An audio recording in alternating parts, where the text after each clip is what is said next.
This podcast episode is brought to you by SideFX, the makers of Houdini. Right now, get your hands on Houdini Foundations for Houdini 19.5 as a print-on-demand book. The 224-page book contains 9 chapters designed to help artists take their first steps into Houdini. Visit sidefx.com to find out more.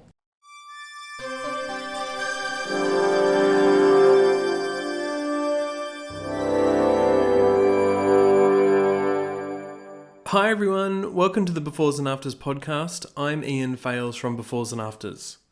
Today we're chatting to visual effects supervisor Frank Petzold about All Quiet on the Western Front, which is VFX Oscar nominated this year. The full list of nominees for the visual effects Oscar for the film are Frank Petzold, Victor Mueller, Marcus Frank, and Camille Jafar. In this podcast, Frank and I talk about a fun, accidental reunion he and I had at the VFX Bake Off. Then we get into the approach to the invisible effects in the film, especially smoke. We also talk tanks, snow editions, and the extent of blood and gore required for All Quiet. Let's jump into the chat with Frank now. Hi Frank, how are you? Hi, Aaron. Ian, I'm very good. It's great. It's 9 in the morning here, so I just got my morning coffee and I'm ready to talk. That's great. I'm so excited to do this interview with you because I think we have to share with everyone this chance meeting almost at the Visual Effects Bake Off where you presented on All Quiet on the Western Front. I'll set the scene. Everyone had given their presentation. It's 10 films in the Bake Off, and then there was a reception afterwards.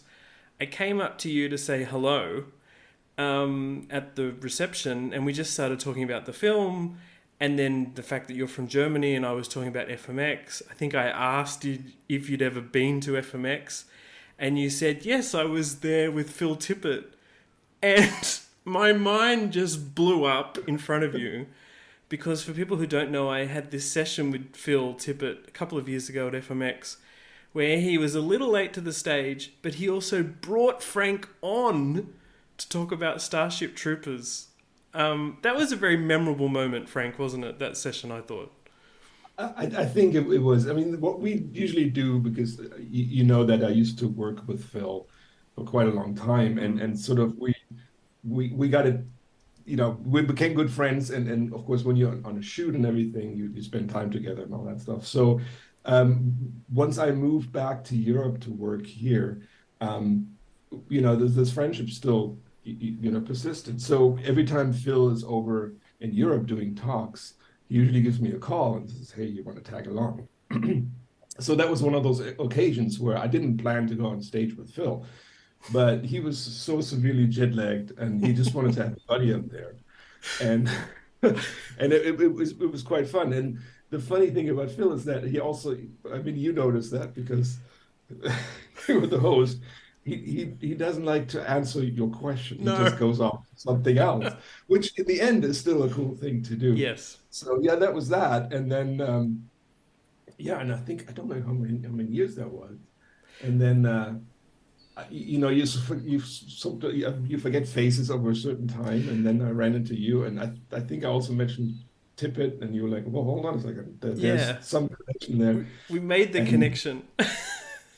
It's funny because I mean, it is quite a small world, even though you have big shops with thousands of people, you have little boutique shops with maybe 50 people, but somehow everybody knows each other or knows a friend that knows. So, which is a good thing and a bad thing. Yes, that's right. And it was a very memorable session, but I didn't remember your face only because of the shock of Phil pulling you up on stage and all that sort of thing. But I have to say, we had a really fun night at the Bake Off, and I, of course, felt that your presentation on All Quiet was very strong. So strong, in fact, that you received a nomination with you and your team. So congratulations on that. That must be a very fun run-up to the Oscars and also the BAFTAs now as well. You have that nomination.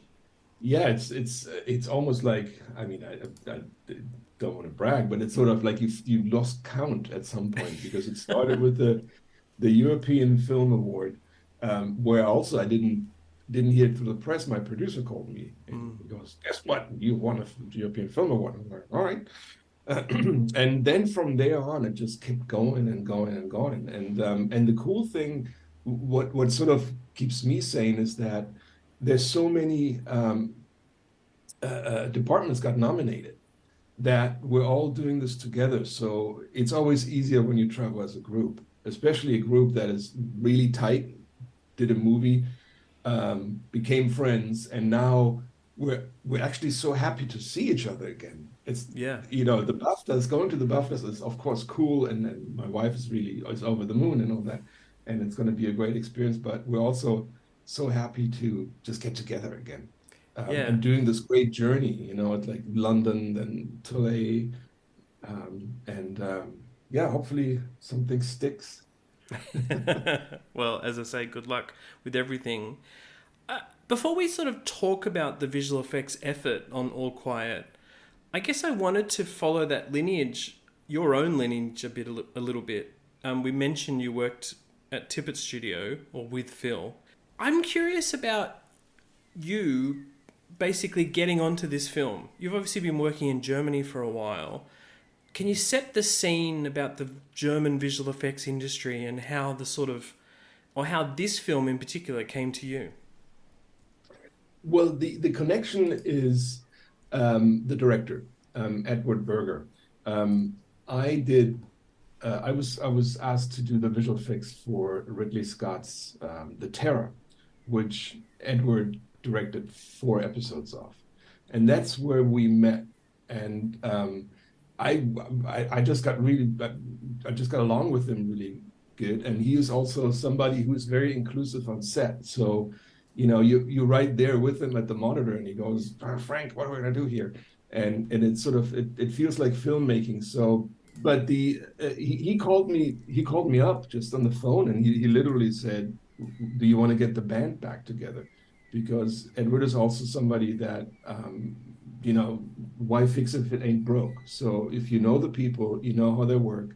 Um, you establish sort of a relationship that you can openly talk to them. You can make a joke where you can say, "Oh, you idiot."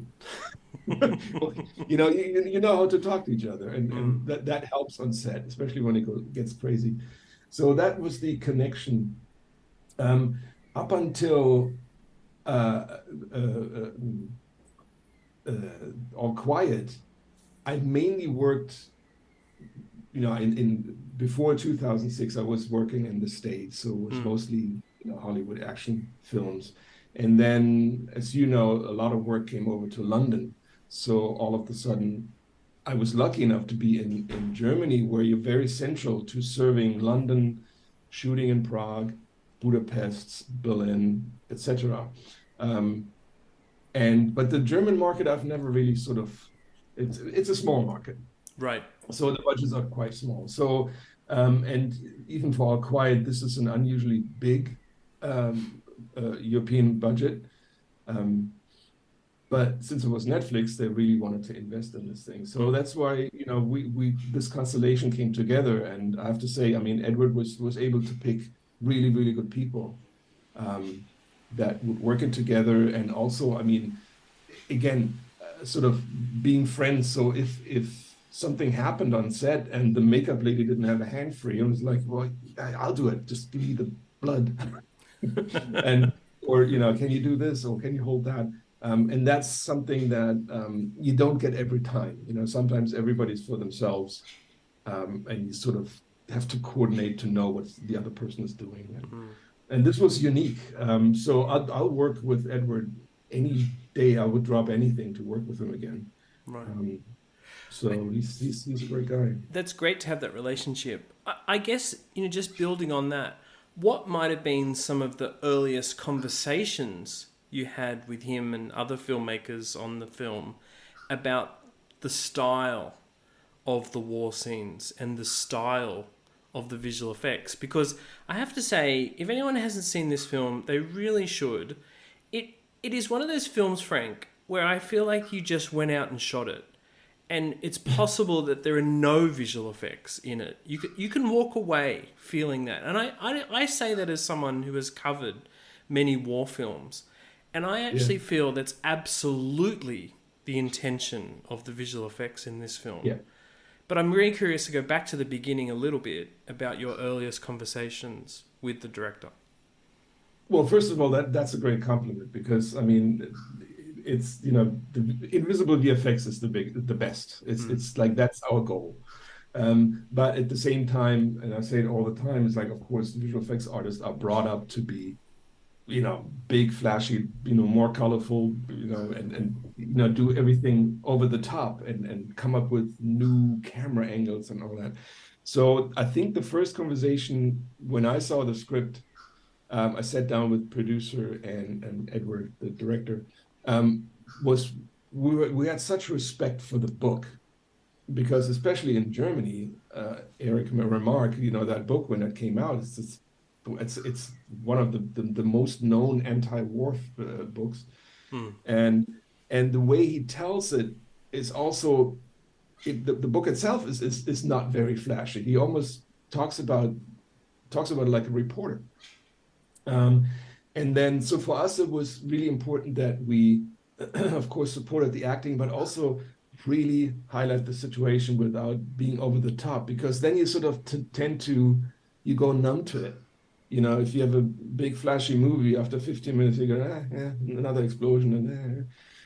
So it was, I think, being historically accurate and photoreal, that was sort of the main thing. And then um, also making sure that this could be a historic document that 100 years from now, students in the school, maybe a little older school students, can watch it and go, oh, that's what World War One was like, because there's very little known about World War One, because they barely had the first cameras back then.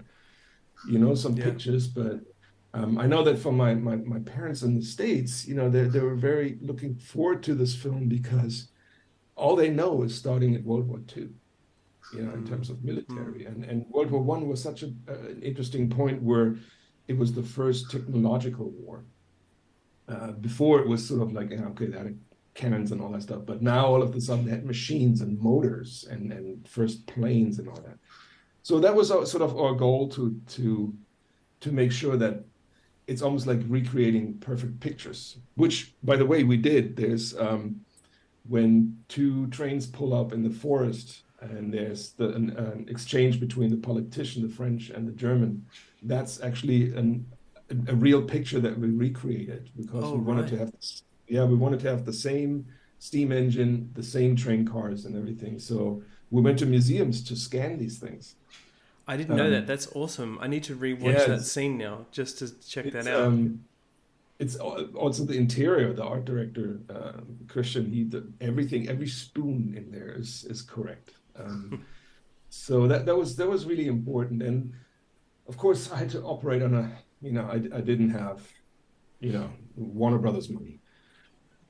So you sort of right away you have to think about, okay, I want to do this photoreal, and it has to look, it can't distract. At the same time, how can I do it? And I knew right away not everything has to be exclusively from full CG renders or models. So, and there was time on set for me. It was nicely spaced. We planned that. Then that there was times for dialogue where I wasn't involved. So I asked for a green screen stage. And every time we did so, I was like, I tried to get as much stuff in front of the camera or cameras. I had 6 of them, um, just to be able to have it. And there's the best example, I think, is there's one shot. It's 20 frames long. It's the shortest shot in the whole movie. Mm.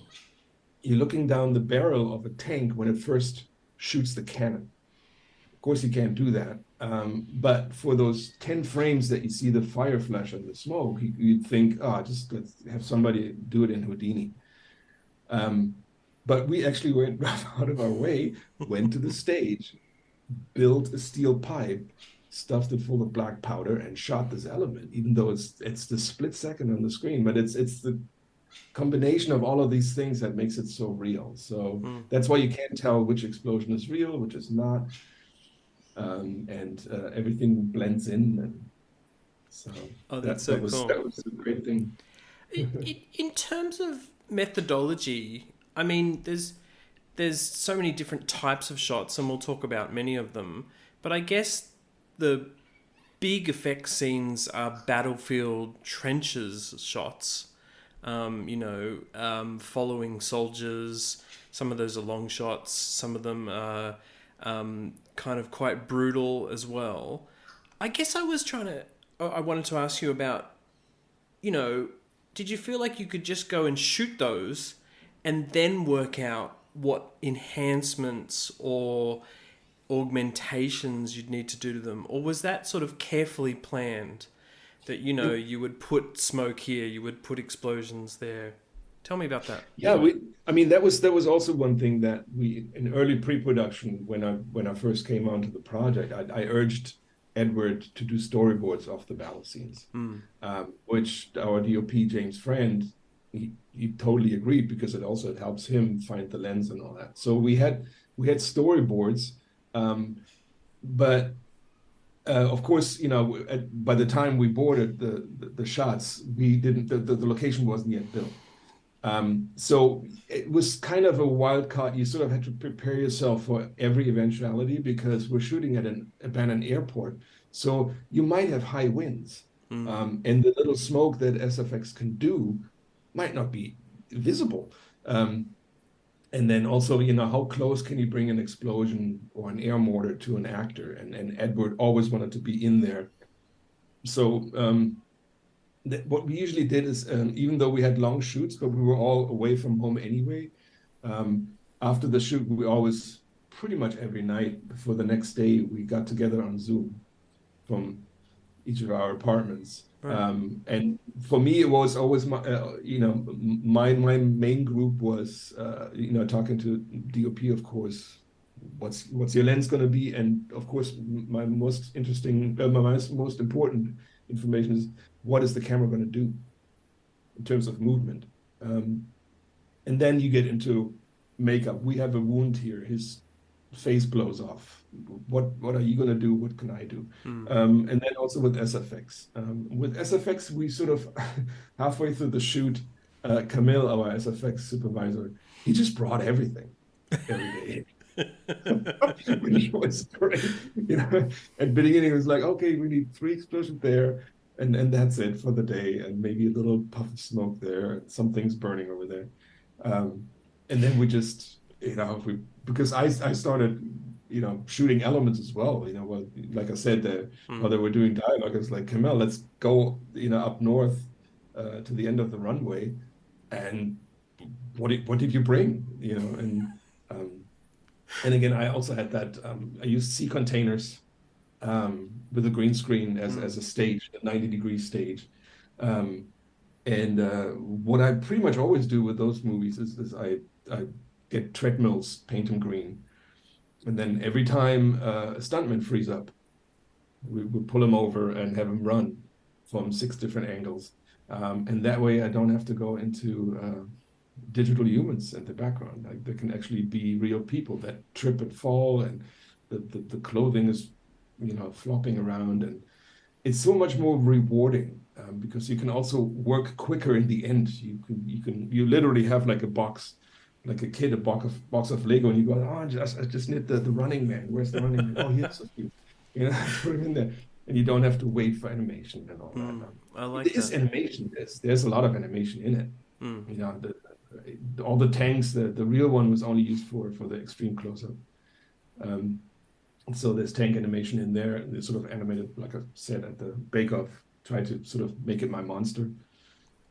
And then, of course, the planes and the rats. By the way, I was reminded. There's 3 shots with rats in it, and they're real. Oh no, are they really? They're real. We were shooting the train car sequence with Daniel Bruhl on a stage with LED screens around to show the outside. And there was a little old stage from the 20s at Barrendorf Studios right next door. So I went to the producers like, can I please have this? I just I think I'm going to shoot the rats real. So we built a sort of like a channel. We shot the plate, and then I sort of did a superimposition and built a 3D, not a 3D, a green screen sort of like a lane Mm. with sideboards for the rats to run, and yeah, we shot him. That's so cool. Some got away. Oh, that's not so cool. Just picking on something there you said about smoke. It's interesting because I guess on a really big production, I always hear that smoke is, real smoke and debris and fire and whatnot is great because of course it adds to the realistic aesthetic, the feeling. But it can also be a VFX soup's worst nightmare because you Yeah. might have to put a tank behind the smoke or people behind the smoke. So was it just a balancing act, or did you just always feel like as much real smoke and things like that as possible was fine anyway? No, that was very close. Talking back and forth Mm. between Camille, the SFX guy, where we were on radio and going, okay, now have him stop, uh, you know, d- put or have him run over so we have a bit more in the mid ground. Don't worry about the background. There was definitely sort of, it was a little bit of a choreograph Right. dance, that we did, and but the we had this wispy smoke, that was 3D simulation, but all the burning, like like what is it called, the diesel burning, Mm. the black smoke, and I wanted to have them, and all the explosions, I wanted to have them real, because I didn't want it to turn into a science experiment, because you can very easily go down that lane when you know that it's not real. Then you go, what could be wrong with it? Or, if you have a real element, you don't even ask that question. Mm. And Mm. uh, we had this great thing on set, because the way they do those explosions is they have those funnels and with the charge in it, and then they pack different materials on top of it. So I think Camille said that he emptied out 2 garden centers of soil, and Home Depots with, when you see an explosion, you see the white cloud and the black stuff in it. That's usually soil and concrete. Oh. Um, which is Wow. interesting, because it was raining a couple of weeks after we shot it. I'm sure that whole set is caked. It's hard now. Oh my goodness. I, So I love to, I'm, for myself as a hobby, I like to work with mechanics and electronics. So it's mm. to me, it's the same on set. I like to go in there, and if I need a nail or a hot glue gun, then let's do it. And that's something I learned from Phil, I have to say. Right. That's if you look at Phil's finger, they're always burned with hot glue. I know. I mean, after Mad God, I think Phil was a different person in terms of injuries and things like that on his body. Yeah. But Mango, for example, is a good example. I mean, he Mm. just didn't care what technologies, and that's the nice thing about, shooting it on a miniature. You look through the viewfinder; it's right there. Mm. So if you need something, and whether it's your, gum wrapper out of your pocket that you need to reflect the little light, so be it. And Yeah, um, I love it. I feel like I'm asking you about smoke so much, but it is there is this atmosphere created on the battlefield that just works so well. And when you watch the breakdowns for this film, it's not always apparent how much was there on set and how much you did in post. But I think it's just a really great mix of what must be 3D simulated atmosphere and smoke, great yeah. compositing, and the real stuff. And I guess I just wanted to applaud that again because it Oh, works so thank well. you. The problem with this smoke that we had on set was, it was a good. It's also good to have something real in there, so you know what it's supposed to look like, Mm. um, even though if you have to add to it. And the problem that we of course always had is with the wide angle lenses. At some point there's a blue sky, Mm. and with all the war movies never take place in the sun. It's always bad weather or overcast, and so that's something we wanted to do too. So it was good to have a little bit of a sort of like a low haze, and then we added to that, and the smoke actually sort of became our friend in post production, because you sometimes in the scene when Paul is running and you cut away to, let's say, Brule discussing in the terms, and then you cut back, you don't know where you are anymore. Are you close? Is he close to the French Mm. trenches now, or is he still? So we used smoke patterns to sort of recognize sequences where it's like, oh, there's that big black stuff in the background. So, that was a little further away a minute ago. And that we used that a lot in the crater scene when he's stabbing the French soldier Mm. and he's in there and you can't see anything other than the walls of the crater, but you see a sliver of sky back then. And every shot is a VFX shot because we added certain smoke patterns just for the viewer to know, okay, I'm there, I'm looking in this direction. And that was I didn't that wasn't planned that smoke can become such a character in a way. Yeah, it's such a storytelling element, which is like another reason I feel why you've been nominated for this VFX Oscar, because they're just so well integrated, of course, into the story. Um, Another thing I love seeing in the breakdowns, Frank, is where maybe production did shoot on a set or a real location with some World War One era looking buildings, but then visual effects have enhanced those, to be dilapidated from Mhm. shrapnel or from destruction or just aging. That's another example, of course, of invisible effects, but I'm guessing that was quite a lot of work, even though, people might not even notice it. It was, and that sort of was, I mean, that was the other thing we wanted to do. We wanted to have, because we couldn't do, loud VFX, we were like, okay, we're going to put all of our effort in detail. Mm, So all locations, all buildings were 3D scanned.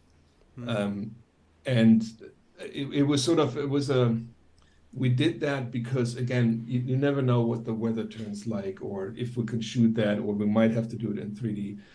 So we scanned them right away.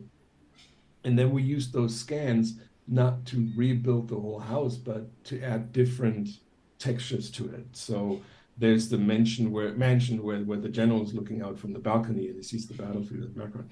That thing was an abandoned old sort of like it was a castle or something like that. mm, Um, but it wasn't broken enough for us, and it wasn't, and you wanted to add some patina in a way. mm. It's almost like the old Star Wars used spaceship. There's oil running down the cylinders, and it's been used.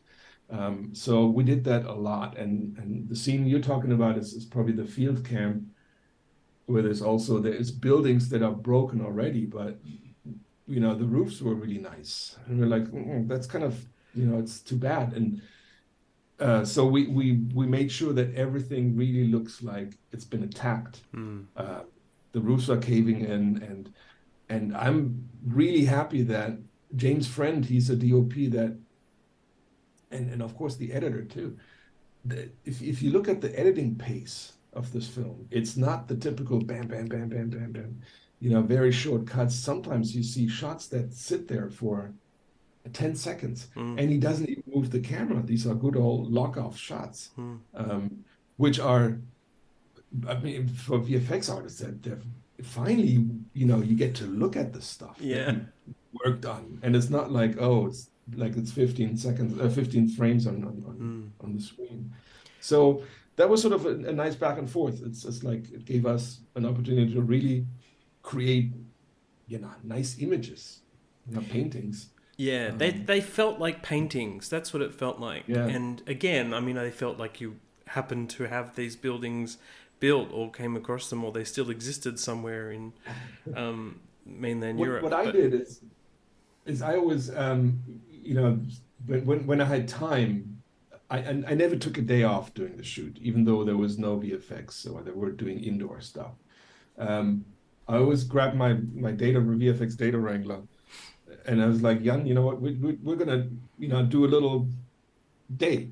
And we drove around and took pictures all over mm, Czechoslovakia, just old buildings. And we would just randomly drive through little villages and go, oh, stop. This thing is completely broken. So I don't know how many thousand pictures of just caved in roofs and or just broken walls I had. And we used all those.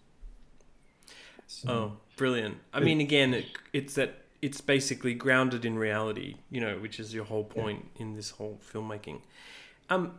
There's another great thing that you showed at the Bake Off, but it's also in one of Netflix's breakdown reels, of that tank attack over the trenches. Now, you mentioned before about those tanks being like your monsters or creatures. I've never felt so scared from that kind of sequence in a war film. And, we know that those tanks were built for that purpose. And, we've seen that I've maybe seen that somewhere or in a doco or something. There was something about how that was staged, both from just the cinematography point of view, the staging, but then, visual effects had a hand in making those shots possible. Can you talk about those in particular? Yeah, I mean, of course, we couldn't drive tanks over the actors, and also the trenches wouldn't support, the structure wouldn't support those tanks, or the one tank we had, which was basically, it was a Saint-Chamond tank, which is the very first French tank, where they sort of built a version on top of some tank from the 70s. And they couldn't do much, those tanks. They were slower than you can walk. They didn't really have any firepower. The engine was ridiculous. So you sort of, what you have to do is and I do that with creatures usually. And of course, you pick a wide angle lens and a low angle. And if you introduce a creature, it doesn't just come towards you. It rears up to you. So, and when the tank, for example, drives over Paul in the trenches, it's not just driving over, it's going up at an angle and then slams down over the trench and then keeps going. And it's an old animation trick, that you do with also to show weight. And then the reveal at the beginning, that was something that we wanted to sort of emphasize the fact that they have never seen those things. So how do you do that? It's not, you don't want to cut to the reverse of Paul looking and go, what is that? And then see it. It's like you want him to see that he's, like you said, a shape, and it slowly comes out of the mist, which was really hard to do because you wouldn't think. But one thing, the problem with haze and smoke is that everything is contrast sensitive. Right. So you do a shot and you do the VFX review and you see the outline of the tank and you go, yeah, a little less or whatever, and then it's fine. Then you go into the final grading session and the DOP cranks the gamma up a little bit. All of a sudden it's gone. And you're like, damn it. So what we did is actually for that sequence, every other shot is rendered out twice. One with the tank and one without. So we were able to almost do a live mix in the grading between two shots. And Edward could say, okay, that slow down. Okay, now bring it out. And that was sort of, but that was all that was really planned from the beginning, that because I was kind of bummed that there's no creature in this movie. Well, there they are. Like, there they are. The tank, the creature. I love that. Frank, how did you choose your VFX vendors on this? That's a process that I'm always curious about, because sometimes in big films they come on right at the beginning. Sometimes, it's really, really just for post-production. How did it work on this film? Well, that was actually quite easy because I was so brought on so early in the process. And also I have to say that I didn't have a VFX producer, so I had to produce myself. I had to produce too, so I had to look up to the money, do the bidding. It was an easy choice. There was two vendors, but I actually only planned to do it with UPP in Prague at first. But then I added another vendor at the end. It was easy because of my relationship with Victor Müller at UPP, because we did The Terror before. And I felt like it was a similar sort of kind of work. The tasks were similar. The Terror we shot entirely on a stage with green screen around it, a boat going through the Arctic waters. And UPP did all the environments and the deep environments.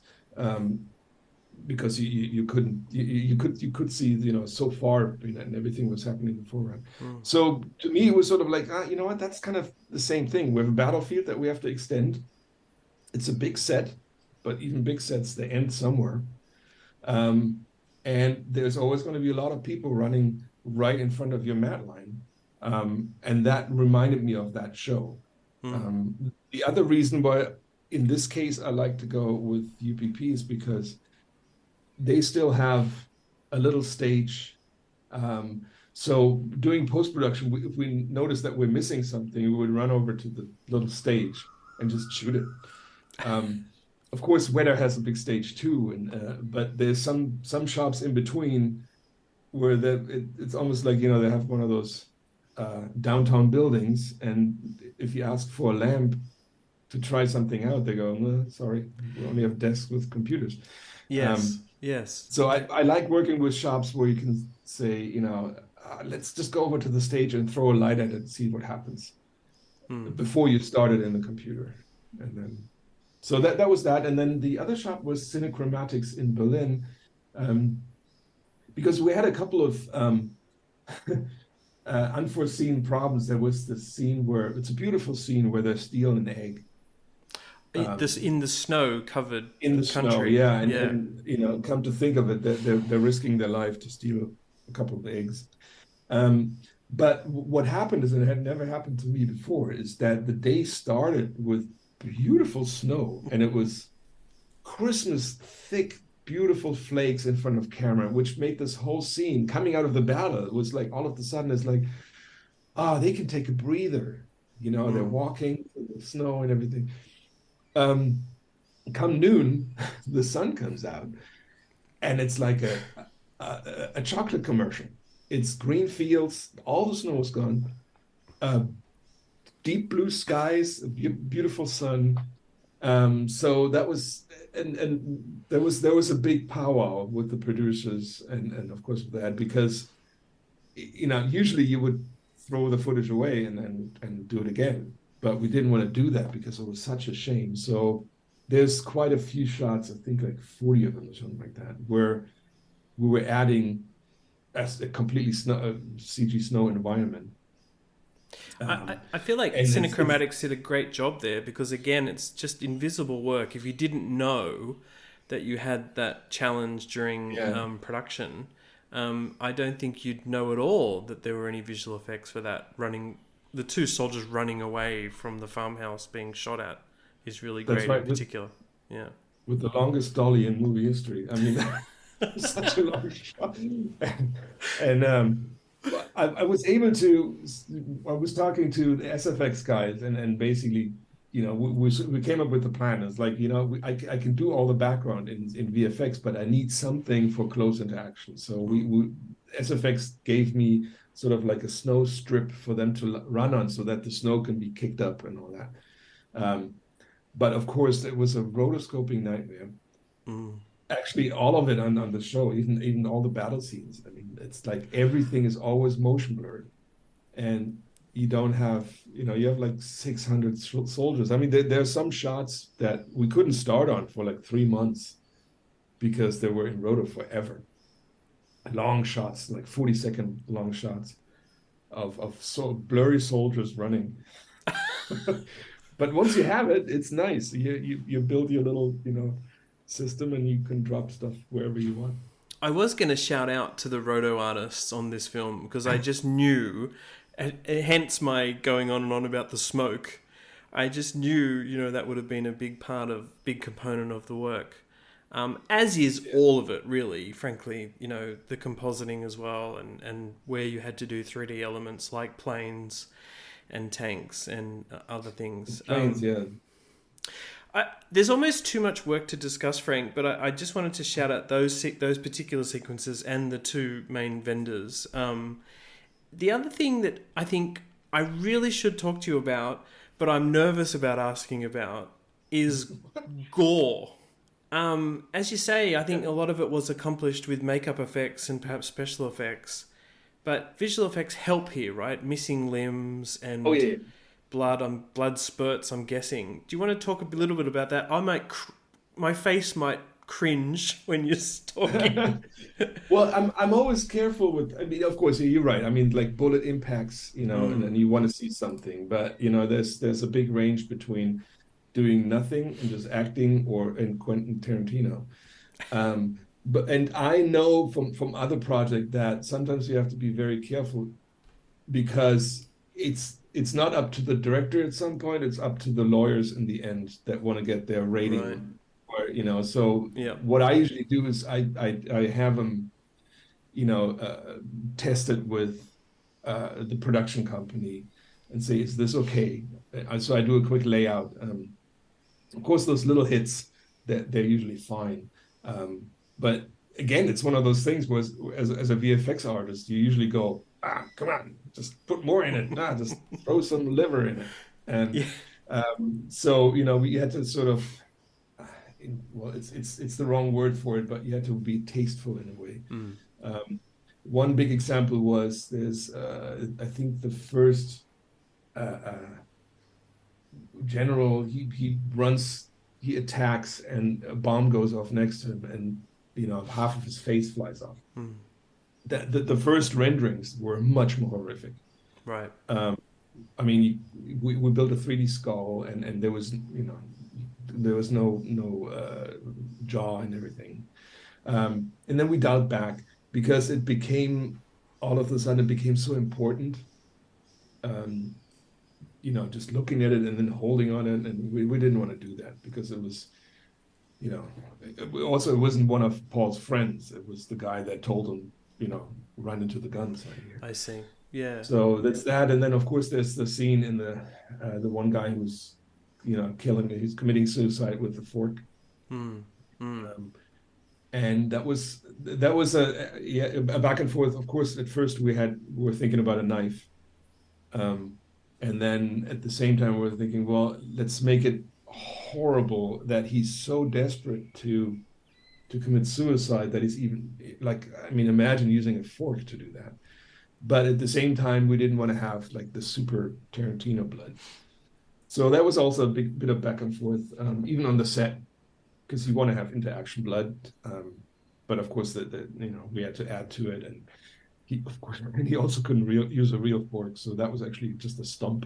Yeah, well, of course. And then it's a CG fork.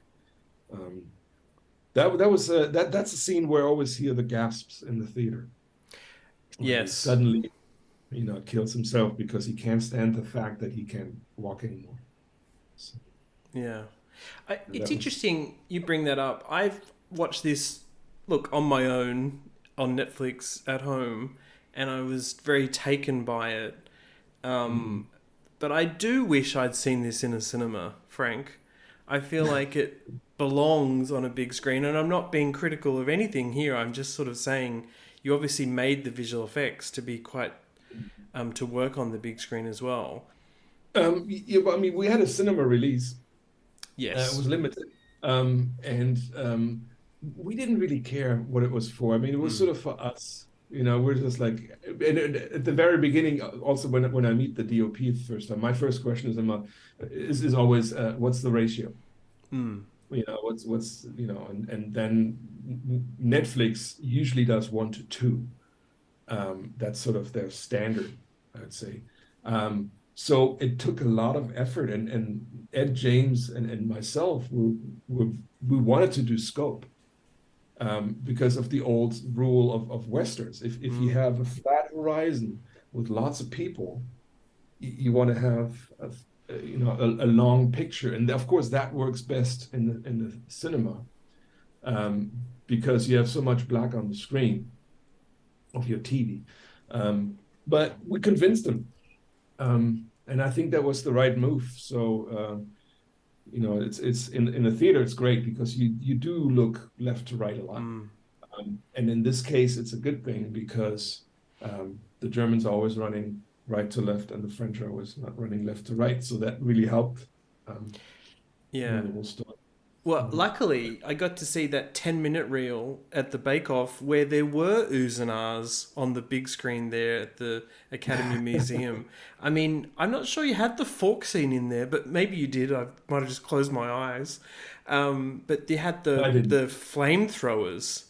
that Oh, yeah. was, eerie enough and really impactful on the big screen. Yeah. So yeah, I got a taste of it, Frank. The flamethrowers also, I mean, God, even shooting them. I mean, of course, they weren't all there. That Mm, we had a few stuntmen that, you have a few seconds, until they get called, to be extinguished. But again, that was one of those cases where we wanted to have a lot of them and throughout the film, because again, it's one of those things that was invented at that time. mm, Um, so I, did a few more elements on green screen. I have a full catalog of just burning men, soldiers that in front of green that we shot. So all the scenes where Paul is looking back to where he just came from, and in the background you see those fire extinguishers go off, and people burning. These are all real stuntmen that were shot on green screen. Um, yeah. and but it's even looking at it when they do that, those stunt guys, you're like, how the hell are they doing? I know. You Oh can't. my gosh. It's not just even the heat on the skin. Of course, they have latex mask and all that stuff, but you can't breathe because as Right. soon as you breathe, you're inhaling hot air. Mm. So Frank, it's been really fun talking about the film, reminiscing about your old work, and talking about FMX as well. Thank you so much for going through the film, and good luck in the next couple of weeks and months with all the awards. yeah, thank you. I have a lot of sleepless nights. Awesome. Thanks so much.